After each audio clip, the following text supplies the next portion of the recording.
With Guthix asleep and Gielinor brimming with anima, it was only a matter of time before other gods took notice. One of the first gods to arrive was Tumakin, the god of light, patron of what would become the Menethite pantheon. He arrived in what we now call the Caridian Desert, and he was stunned by its beautiful majesty. The lush jungles, the fertile rivers. It was perfect. And without hesitation he claimed these lands as his own, deeming all those living within as his wards and subjects. But there was another. When Tumakin stopped by the river Elid to take a drink, he encountered a being as beautiful as the river itself, the goddess Elidinus. The two wedded and vowed to serve as gods of the Caridian people, together, but they wished to live among their people rather than above them, to be one of them. And yet, no matter how hard they tried, the two realized they could never have a family, not like those of mortals. Instead, Tumakin and Elidinus merged pieces of their divinity and bestowed it upon two beings, their loyal dog and noble cat, creating the god Icthlarin and goddess Amascut, the god of the dead and the goddess of rebirth. Death would bring souls to Icthlarin, and it was Icthlarin's duty to lead those souls to Gielinor's underworld, protecting them from the creatures that would otherwise do them harm. For Amascut, it was her task to escort souls wishing to be reincarnated to new bodies, breathing new life into the world.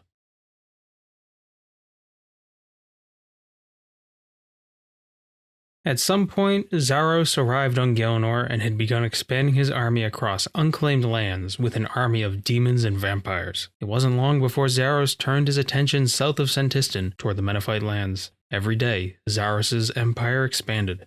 Once Zaros claimed the narrow mountain pass, now known as Shantae's Pass, separating the northern and southern portions of Caridian, Icthlarin realized how hopeless continuing this war would be, not without new allies. The god of the dead and his sister left Gielinor in search of powerful combatants. It wasn't long before they happened upon Runescape. This world was dead, but Tumakin's children sensed great power here. A race called the Mahjarrat, one of the few races living on this forsaken planet, wielded terrible magics, sorcery that even the most skilled Zarosian mage could behold only as a novice.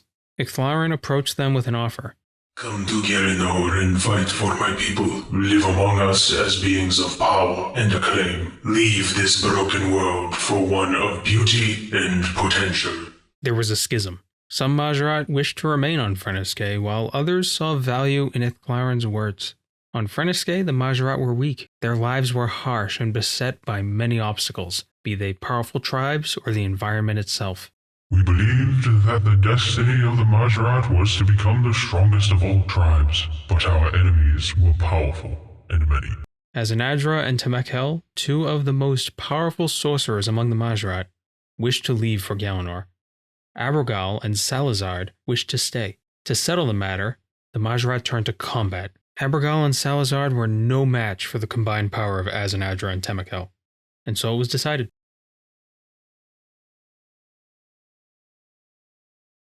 The Mahjarrat were a terror on the battlefield. Nothing in Zaros' armies could contend with them. Even the weakest Mahjarrat crushed dozens of Zaros' soldiers without a second thought. And then there was Sliske. A Caridian mercenary, Graham Cobalt, became obsessed with the shadowy Mahjarrat. He did not seem to favor his blade. Instead, he placed a hand on their armor, and both he and the enemy disappeared. Moments later, Sliske would return, but his opponent would be gone. Countless numbers of undead served him, and the more soldiers he enthralled, the faster his own forces grew. Within just a few years, Icthlarin and the Mahjarrat not only fought back Zaros' forces, but reclaimed all the land they had lost. But there was a problem. Sliske's necromancy disgusted Icthlarin. He understood the desperation of his people, and to rein in Sliske's talents would only hinder the war effort. But with the conflict ended, it was time Sliske released the souls to the god of the dead, so he could bring them home.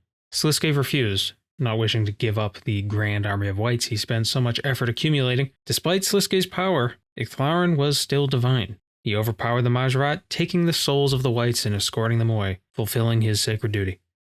This act did not sit well with Sliske.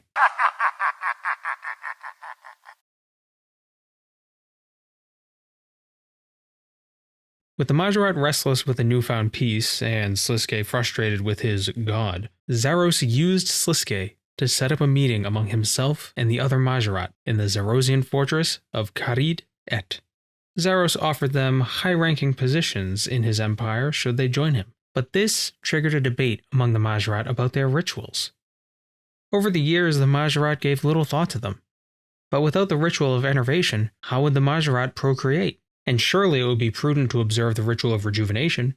It's a millennia-old tradition after all. But how could either be performed without their ritual marker or without the seismic activity from the volcanoes? Perplexed, Zaros had Asanadra explain the details and history of the ritual. The god then offered to create a duplicate ritual marker, providing the Mahjarrat allow him to observe. The Mahjarrat agreed. After the ritual, Zaros explained that because they were no longer on Frenesque, the energies released from the sacrificed Mahjarrat did not travel to Ma, but instead spread among all Mahjarrat present. He also informed them that being apart from Frenesque means, over time, the Mahjarrat would wither in power and perish. To avoid this, Zaros suggested the Mahjarrat perform the ritual at regular intervals, once every 500 years, to keep them powerful and to avoid the death of their race.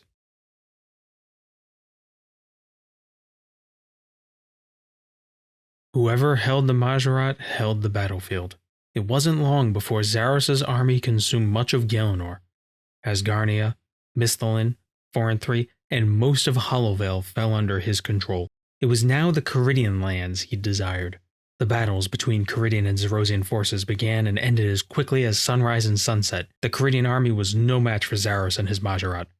Desperation gripped the Caridian people, and they attempted one final push, one last stand against the Zarosian invaders. It was at this moment Tumakin appeared as a giant figure shrouded in flame and light. He cursed the Mahjarrat's treachery and told the Menephites of their impending sacrifice. To do otherwise would see his land and people controlled by a cruel and merciless god.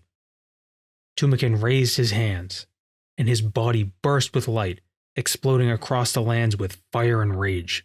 Of the 500 Mahjarrat that Icthlarin had brought to Gielinor, only 100 survived. Even the lands had perished, becoming an arid wasteland of sand and heat. Zaros saw this sacrifice and realized he had become exactly what he feared. Not a unifier, but a subjugator.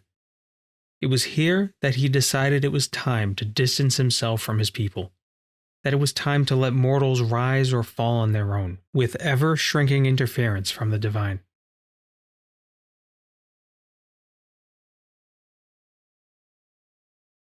During Zaros' ever-lengthening absences, there grew discontent in his empire. Zamorak roused a number of forces and claimed both the Stone of Jas and the Staff of Armadil. With several Mahjarrat allies, legions of Avernic demons, and Liurnial Draken's vampires, Zamorak staged a coup d'etat, which ended with the Staff of Armadil impaling both him and the Empty Lord. Much of Zaros' power spilled from his wound and flowed through the staff, filling Zamorak with divinity. Sensing his impending demise, Zaros split the remainder of his essence from his corporeal form and fled.